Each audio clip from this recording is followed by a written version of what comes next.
सत्य, ईमानदारी और निरंतरता के सिद्धांतों पर आधारित स्थानीय, राष्ट्रीय और अंतर्राष्ट्रीय समाचारों को टेक्स्ट, ऑडियो और वीडियो के रूप में साझा करने के लिए लाइक, कमेंट और शेयर करें।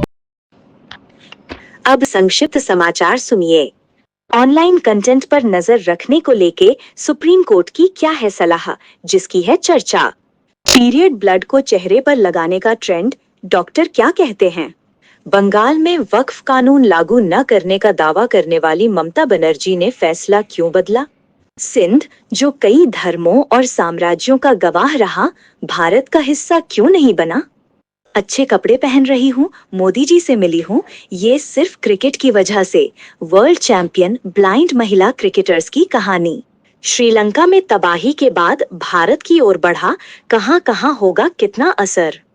मोबाइल का चार्जर भी एक झटके में ले सकता है जान। बिहार में 29 साल के युवक की हुई मौत। फ्री एक्स्ट्रा लगेज, फायदे और भी है ना जबरदस्त ऑफर। मिनी ऐश्वर्या की 7 तस्वीरें, हर फोटो में दिखेगी खूबसूरती और नजाकत। रूस के तेल टैंकर पर हुआ काला सागर में हमला। अब पूरी बाकी खबर सुनिए। सुप्रीम कोर्ट ने ऑनलाइन प्लेटफॉर्म पर यूजर जनरेटेड कंटेंट को रेगुलेट करने के लिए एक स्वायत्त ऑटोनमस निकाय बनाने की आवश्यकता पर जोर दिया है। कोर्ट ने कहा कि मौजूदा सेल्फ रेगुलेशन सिस्टम गैर कानूनी और हानिकारक कंटेंट को समय पर हटाने में नाकाम है। मामला YouTube show India's got Latin से जुड़े विवादित कमेंट्स पर दर्ज एफआईआर से जुड़ी याचिकाओं की सुनवाई के दौरान उठा। कोर्ट ने केंद्र सरकार को 4 हफ्तों में जनमत लेने के बाद नई गाइडलाइंस का ड्राफ्ट तैयार करने का निर्देश दिया। सोशल मीडिया पर हाल ही में मेंस्ट्रुअल मास्किंग नाम का एक नया ट्रेंड वायरल हुआ है, जिसमें कुछ इन्फ्लुएंसर्स ये दावा कर रहे हैं कि पीरियड्स के दौरान निकलने वाले खून को चेहरे पर लगाने से त्वचा निखरती है और चमक आती है। ये ट्रेंड विदेशों के टिकटॉक और इंस्टाग्राम से शुरू होकर भारत में भी फैल गया है। इस दावे पर चर्चा बढ़ने के बाद विशेषज्ञों और डॉक्टरों की राय सामने आई है। डर्माटोलॉजिस्ट डॉक्टर दिनेश कुमार ने इसे पूरी तरह झूठ और खतरनाक बताया है। उन्होंने कहा कि इससे न केवल कोई फायदा नहीं होता, बल्कि चेहरे की नाजुक त्वचा को गंभीर नुकसान पहुंच सकता है।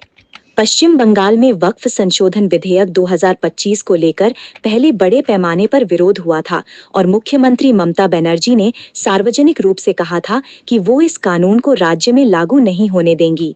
विरोध के दौरान मुर्शिदाबाद जिले में सांप्रदायिक हिंसा की घटनाएं भी सामने आई थीं, लेकिन अब राज्य सरकार ने चुपचाप ये कानून लागू करने की प्रक्रिया शुरू कर दी है। अल्पसंख्यक कल्याण विभाग ने जिला प्रशासन को 5 दिसंबर तक राज्य की सभी वक्फ संपत्तियों का ब्यौरा केंद्र सरकार के पोर्टल पर अपलोड करने का आदेश दिया है।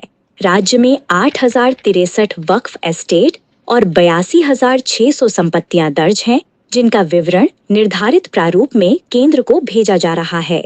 भारत के रक्षा मंत्री राजनाथ सिंह ने हाल ही में पाकिस्तान के सिंध प्रांत को सांस्कृतिक रूप से हमेशा भारत का हिस्सा बताया और कहा कि भविष्य में यह क्षेत्र भारत में वापस भी आ सकता है। पाकिस्तान के विदेश मंत्रालय ने इस बयान को अवास्तविक, भड़काऊ और इतिहास को तोड़ने मरोड़ने की कोशिश बताया। इस टिप्पणी के बाद दोनों देशों के बीच पहले से मौजूद तनाव और गहरा गया है। इस मुद्दे पर विशेषज्ञों, इतिहासकारों और राजनीतिक विश्लेषकों ने सिंध के इतिहास, सिंधु घाटी सभ्यता, अरब शासन, मुगल काल, ब्रिटिश शासन तथा पाकिस्तान बनने की प्रक्रिया में सिंध की भूमिका के अनेक ऐतिहासिक संदर्भ दिए। Women's blind T20 world cup 2025 पहली बार आयोजित हुआ और भारतीय महिला ब्लाइंड क्रिकेट टीम ने इस ऐतिहासिक टूर्नामेंट का खिताब जीत लिया। टीम पूरी टूर्नामेंट में अजेय रही और फाइनल में नेपाल को बड़े अंतर से हराया। टीम के खिलाड़ियों गंगा एस, कदम, दीपिका टीसी, सिमू दास, फुला सोरेन, सुषमा पटेल ने अपनी प्रेरणादायक यात्राएं साझा की। उन्होंने बताया कि कैसे छोटे गांवों से निकलकर अंतर्राष्ट्रीय मंच तक पहुंचने के लिए भारी संघर्ष करना पड़ा। टीम की मैनेजर शिखा शेट्टी ने ब्लाइंड क्रिकेट के नियमों, श्रेणियों B1, B2, B3 और विशेष गेंद, ध्वनि संकेत और संवाद आधारित खेल प्रणाली के बारे में विस्तार से बताया। जीत के बाद टीम ने प्रधानमंत्री नरेंद्र मोदी से मुलाकात की, जिसे खिलाड़ी गर्व और सम्मान का क्षण मानती हैं। चक्रवाती तूफान दितवा श्रीलंका में भारी तबाही मचाने के बाद भारत की ओर बढ़ रहा है। तमिलनाडु, आंध्र प्रदेश और पुदुचेरी में मौसम विभाग ने भारी बारिश और तेज हवाओं का रेड अलर्ट जारी किया है। चेन्नई एयरपोर्ट पर कई उड़ानें रद्द की गईं और रेलवे ने भी विशेष तैयारियां की हैं। श्रीलंका में इस तूफान से भारी बारिश, बाढ़ और भूस्खलन की वजह से 159 लोगों की मौत, 200 लोग लापता और 5 लाख से अधिक लोग प्रभावित हुए हैं। भारत ने ऑपरेशन सागर बंधु के तहत श्रीलंका को लगभग 27 टन राहत सामग्री भेजकर सहायता शुरू कर दी है। बिहार के बांका जिले में एक दर्दनाक घटना सामने आई है, जहां मोबाइल का चार्जर लगाते ही 29 वर्षीय अमरेंद्र कुमार को तेज करंट लगा, जिसके कारण उनकी मौत हो गई। घटना बाराहाट थाना क्षेत्र के बभनगामा गांव की है। अमरेंद्र अपने कमरे में पढ़ाई कर रहे थे और जैसे ही उन्होंने चार्जर को इलेक्ट्रिक बोर्ड में लगाया, करंट लगने से वे बेहोश होकर गिर पड़े।